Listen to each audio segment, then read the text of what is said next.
विषयांवरील सध्या आपल्याला माहिती आहे वेगळ्या वेगळ्या विषयांवरती तिचा जाग्याच्या माध्यमातून आम्ही तुम्हाला माहिती पुरवत असतो आणि अशाच पद्धतीची एक माहिती जी सगळ्यांनाच अत्यंत आवश्यक आहे. समजतंय ना मला काय म्हणायचं आहे ते? हो, अगदी बरोबर ओळखलं. कायद्यात सगळ्यात महत्वाची गोष्ट म्हणजे मृत्यूपत्र मानली जाते.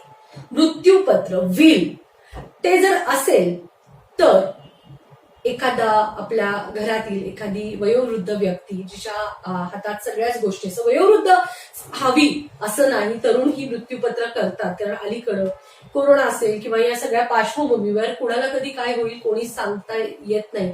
मी असं बोलतेय दर्शको, वाईट वाटून घेऊ नका कारण परिस्थितीच अशी निर्माण झालेली आहे. मग आपण बोलतोय मृत्यूपत्र या विषयात आणि पूजा मॅडम या विषयात आपल्याला काही माहिती देणार आहेत. मृत्यूपत्र म्हणजेच इच्छापत्र का केलं जातं? इच्छापत्र भारतीय वारसा कायदा 1925 बरोबर. आणि याचं कलम काय आहे, कशा पद्धतीनं हा कायदा आहे याबद्दल आपण मॅडम कडून थोडक्यात माहिती घेऊया. मॅडम, मृत्यूपत्र म्हणजे इच्छापत्र हे कधी आणि का केलं जातं आणि करणं आवश्यकच आहे का? बरोबर, 3 प्रश्न एकदम विचारले तुम्ही, पण व्हेरी स्वीट. कारण मृत्यूपत्र करावं की नाही करावं यावरती संदिग्धता अजूनही असते. पण एक लक्षात घ्या, कायदा नेहमी चांगल्यासाठी असतो हा यावरती माझा प्रचंड विश्वास आहे. मृत्यूपत्र का करावं आणि मृत्यूपत्र म्हणजे काय पहिल्यांदा मी आधी सांगते. साधा सिंपल गोष्ट आहे.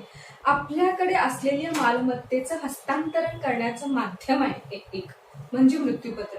जसं आपण आपला वारसा हक्काने आपण एखादी गोष्ट मिळवतो, म्हणजे काय, वडिलार्जित मिळकत आहे, प्रॉपर्टी आहे, व्हॉट एव्हर कुठलीही असेल, ती चल असेल अचल असेल, म्हणजे ती जमीन, बंगला, गाडी या स्वरूपातली असो किंवा ठेवी किंवा आणखीन बऱ्याच गोष्टी पैशांच्या माध्यमातून जी डोळ्यांना दिसत नाही अशा स्वरूपाची कुठलीही मालमत्ता असो, या मालमत्तेचं हस्तांतरण करण्याचे कायदे आहेत. जसं ट्रान्सफर ऑफ प्रॉपर्टी ऍक्ट 1872 आहे, मालमत्ता हस्तांतरण कायदा 1872, तसं हिंदू वारसा कायदा 1956 आणि तसंच भारतीय वारसा कायदा 1925. अशा 3 कायद्यांमध्ये याच्या तरतुदी या मृत्यूपत्राची. आता सर्वसामान्यांना पडलेला प्रश्न, मृत्यूपत्र विल इच्छापत्र म्हणजे नेमकं काय? इच्छापत्र म्हणजे तुमच्याकडे स्वअर्जित म्हणजे स्वतःहून मिळवलेली मिळकतीचं हस्तांतरण करण्याचं माध्यम म्हणजे मृत्यूपत्र. त्या मृत्यूपत्राच्या आधी तुम्ही मरणापूर्वी तुम्ही मिळवलेली मिळकत किंवा तुम्ही मिळवलेली प्रॉपर्टी माझ्या इच्छेनुसार, तुमच्या इच्छेनुसार तुम्ही कोणाला द्यायची ते ठरवण्याचं माध्यम म्हणजे मृत्यूपत्र. तुम्ही त्या एखाद्या छोट्याशा कागदावरती तुम्ही तुमच्या इच्छा व्यक्त करू शकता की माझ्या मरणानंतर मी जी मिळवलेली मिळकत आहे, प्रॉपर्टी आहे, ती ह्या व्यक्तीला दिली जावी, ती ह्या व्यक्तीने त्याचा असा उपभोग घ्यावा, ह्या पैशांची जी काही माझी रक्कम आहे जमा ती ह्या व्यक्तीने घ्यावी, असं साध्या सरळ भाषेमध्ये सांगणं आणि ते लिहून ठेवणं म्हणजे मृत्यूपत्र. थोडक्यात हे मृत्यूपत्र कोणाकोणाला करता येतं? खूप चांगला प्रश्न आहे. मृत्यूपत्र सगळ्यांनाच करता येतं, फक्त संज्ञान असावं एवढी एकच अट या कायद्याच्या. वयोवृद्ध लोकांनाच असं नाही, कोणत्याही वयात. हो, कोणत्याही वयात असलं तरी वयाच्या 20व्या वर्षी तुम्ही स्वतः मिळवलेली प्रॉपर्टी आहे का तुमच्याकडे? हा, नाही, असू शकते, नो डाऊट असू शकते. वयवर्ष 20 वर्षाच्या मुलाकडे किंवा मुलीकडे स्वतःची मिळकत जर असेल, वडिलोपार्जित मृत्यूपत्रात दुसऱ्याच्या नावे करू शकतो. हा मुद्दा वेगळा आहे थोडा, पण मी आधी सांगेन की मृत्यूपत्र सगळ्यांना करता येतं. माझ्या मृत्यूनंतर त्याचा वापर कोणालाही करता येतं, पण अट अशी आहे की मृत्यू पश्चात, म्हणून मृत्यूपत्र असा शब्द आहे, म्हणून इच्छापत्र. हे आधी लक्षात घ्या. तुम्ही स्वतः जिवंत आहात आणि तुमची इच्छा आहे की माझ्या ह्या प्रॉपर्टीचं वेगवेगळ्या लोकांनी किंवा माझ्या वारसांनी ह्या मुलीने ह्या मुलांनी त्याचा उपभोग घ्यावा, पण तुम्ही जिवंत असताना नाही, तुमच्या मरणानंतर ही गोष्ट आहे. ही जो काही मृत्यूपत्राचा जो काही हस्तांतरणाची ही पद्धत आहे त्याचा जो काही इफेक्ट आहे कायद्याने तो तुमच्या मरणानंतर होतो. ही एक गोष्ट. तुमचा दुसरा प्रश्न असा होतो आहे की वडिलोपार्जित मिळकतीचं करता येतं का? तर ऍब्सोल्युटली कायद्याने वडिलोपार्जित मिळकतीचं हस्तांतरण मृत्यूपत्राद्वारे होत नाही. जोपर्यंत एकत्र कुटुंब पद्धतीत तुम्ही राहत असाल तोपर्यंत तुम्हाला कुठल्याही व्यक्तीला वैयक्तिक तुम्ही मृत्यूपत्र तुमचं बनवता येणार नाही. त्याला अटी अशा आहे की तुमचा त्या एकत्रित कुटुंबातील तुमचा हिस्सा तुमच्या पुरता तो वेगळा झालेला आहे का नाही तो आधी पाहावा लागेल. तुमच्या हिस्साचा आलेलं जे क्षेत्र आहे ते तुमच्या वैयक्तिक त्याचे खातीफोड झालेली आहेत की नाही यासाठीचे जे काही दिवाणी कायदे आहेत त्या कायद्याच्या तरतुदीमध्ये ते बसतं का नाही हे पाहून त्याच्यानंतर तुमच्या हिस्सापुरतीच तुम्हाला ती मृत्यूपत्राने पुढे हस्तांतरित करता येऊ शकते. एकत्रित कुटुंबात राहत असून एकत्रित कुटुंबाच्या मिळकतीवर प्रॉपर्टीवरती तुम्हाला मृत्यूपत्र कुठल्याही प्रकारे करता येणार नाही. म्हणजे एकूणच ह्या कायद्यात काय काय तरतुदी आहेत? मृत्यूपत्राची सिंपल गोष्ट आहे. सी हे बघा मृत्यूपत्र म्हटलं की त्याचं हस्तांतरण प्रॉपर्टीचं कसं करावं ही गोष्ट खरी आहे की फक्त ही प्रॉपर्टीच्या संदर्भात आहे का तर अजिबात नाही. एखादं हस्तांतरण करायचं नसतं पण त्याचा उपभोग ह्या व्यक्तीने अशा अशा पद्धतीने करावा असंही लिहू शकतो आपण. आणि म्हणून मृत्यूपत्र लिहिताना त्याचे स्टँडर्ड्स आणि नॉर्म्स ठरलेले आहेत. ते तुम्ही कशा पद्धतीने ते मृत्यूपत्र असावं जेणेकरून पुढे वाद होणार नाही. थोडक्यात आहे सिंपल आहे. मृत्यूपत्र ही सिस्टीम आली किंवा हे हस्तांतरण खूप चांगलं पद्धतीचं हस्तांतरण आहे.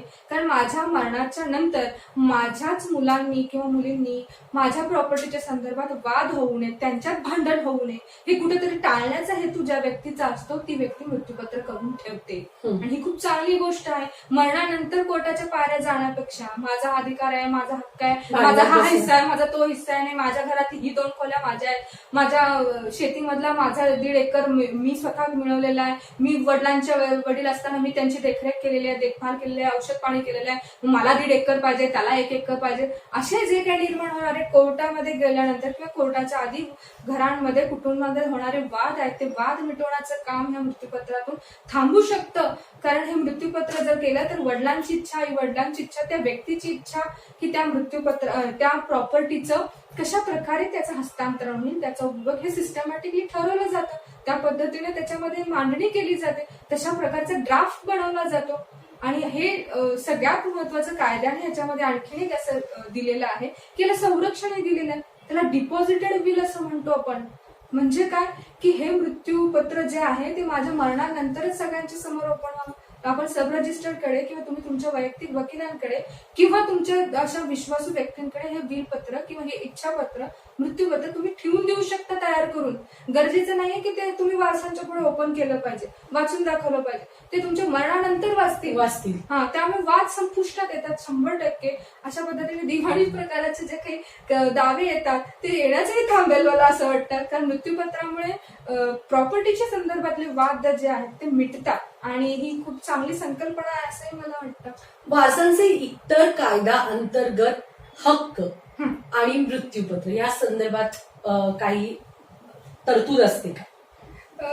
डेफिनेटली आहेत. कारण मृत्यूपत्र हे बघा भारतीय वारसा कायदा 1925 आणि हिंदू वारसा कायदा 1956 आणि मालमत्ता हस्तांतरण कायदा 1872 ह्या 3 प्रकारांमध्ये वारसा संदर्भातले कायदे म्हणजे प्रॉपर्टीच्या संदर्भातले म्हणजे वारसांना हस्तांतरण करून मिळणारी मिळकत आणि त्याच्यानंतर मृत्यूपत्र असेल गिफ्ट असेल अशा पद्धतीने हस्तांतरण होणारे ज्या काही तरतुदी आहेत त्या सगळ्या तरतुदी ह्या अशा प्रकारच्या कायद्यांमध्ये आपल्याला बघायला मिळते. तर सगळ्यात महत्वाचा वारसा हक्क हा वेगळा आहे. तो मरणानंतरचा आणि हा मरणापूर्वीचा असे 2 डिवायडेशन आपण करू शकतो. मृत्यूपत्र हे मरणापूर्वी करून ठेवलेलं असतं म्हणून मृत्यूपूर्वी केलेलं हस्तांतरण म्हणजे मृत्यूपत्र म्हणू आपण.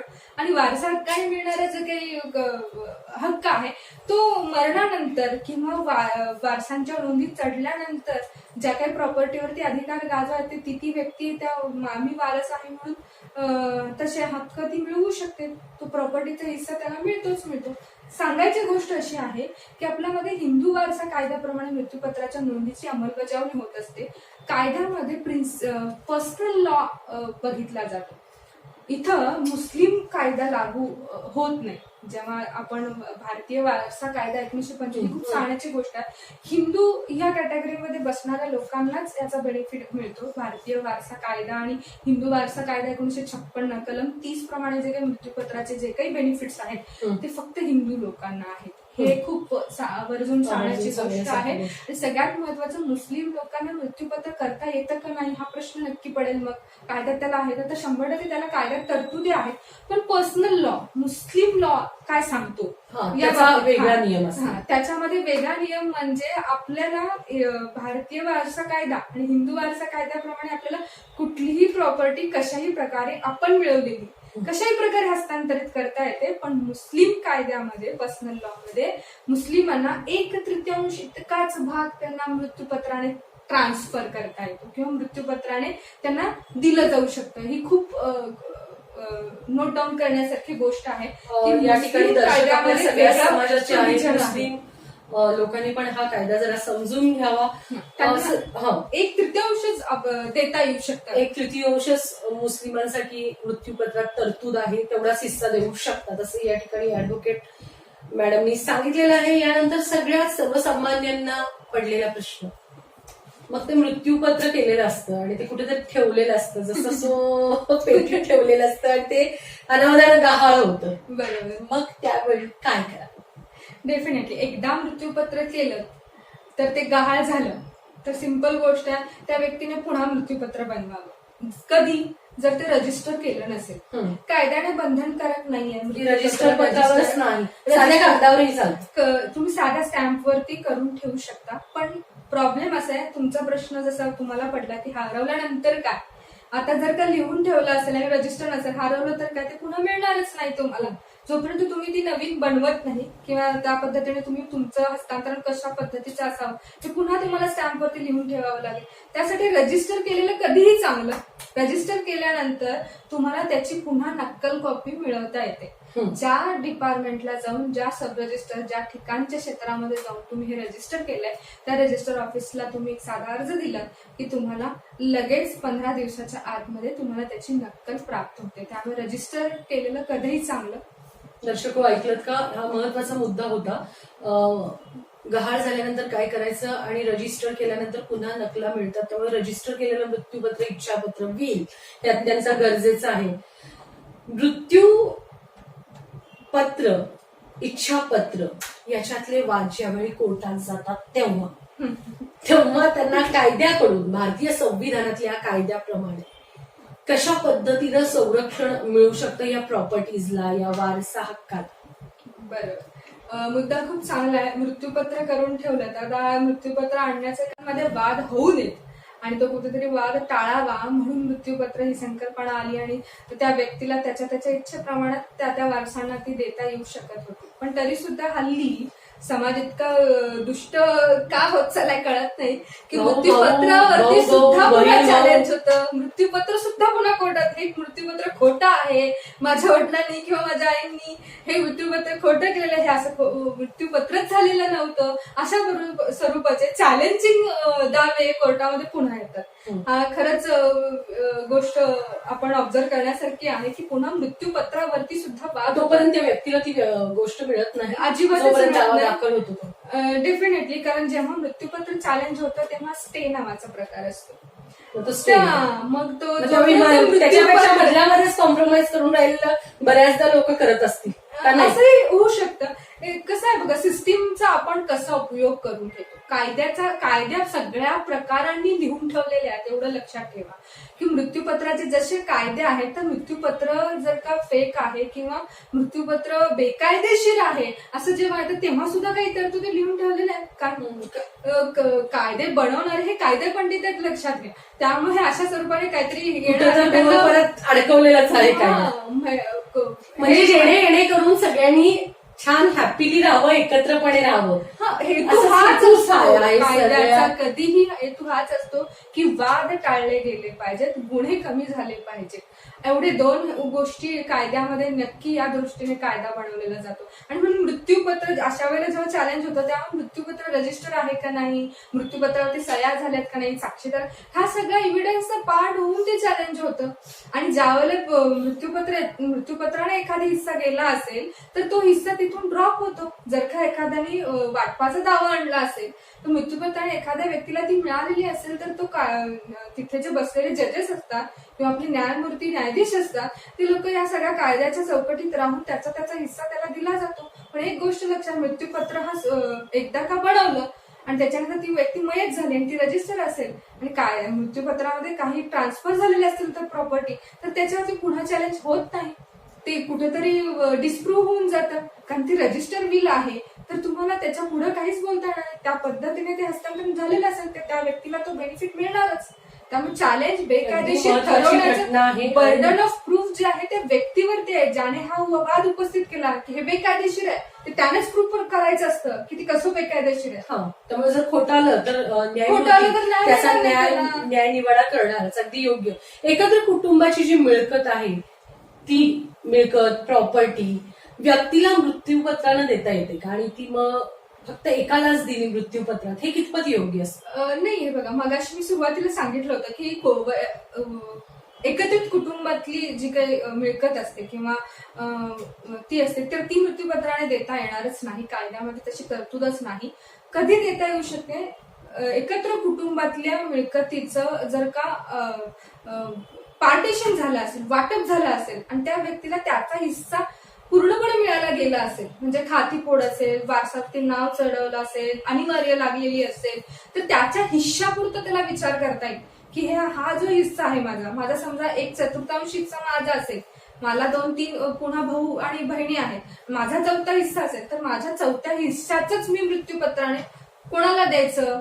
ह्यासाठी गरजेचं नाही की वारसच असला पाहिजे. तुमच्या रिलेशन मधला किंवा तुम्हाला ज्याच्यावरती विश्वास आहे, ज्याचे नातेसंबंध चालले त्याही व्यक्तीला तुम्ही मृत्यूपत्राने तुमचा हिस्सा देऊ शकता. पण कधी तुमचा हिस्सा तो अनिवार्य आणि सेपरेट आला असेल तर, ती अजूनही एकत्रित कुटुंबात असेल, त्याची कुठल्याही प्रकाराने वाटप झालेलं नसेल तर तुम्हाला मृत्यूपत्राने आधीच देता येणार नाही.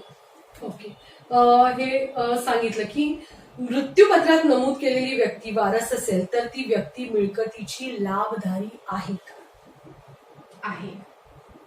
वारस हे लाभधारी आहे. आणि शिवाय वारस नसून सुद्धा कायद्याने असं कुठेही बंधन नाहीये की वारसांसाठीच मृत्यूपत्र केलं जातं. मृत्यूपत्र सर्वांसाठी केलं जाऊ शकतं, कायद्याने त्याला अडवता येणार नाही.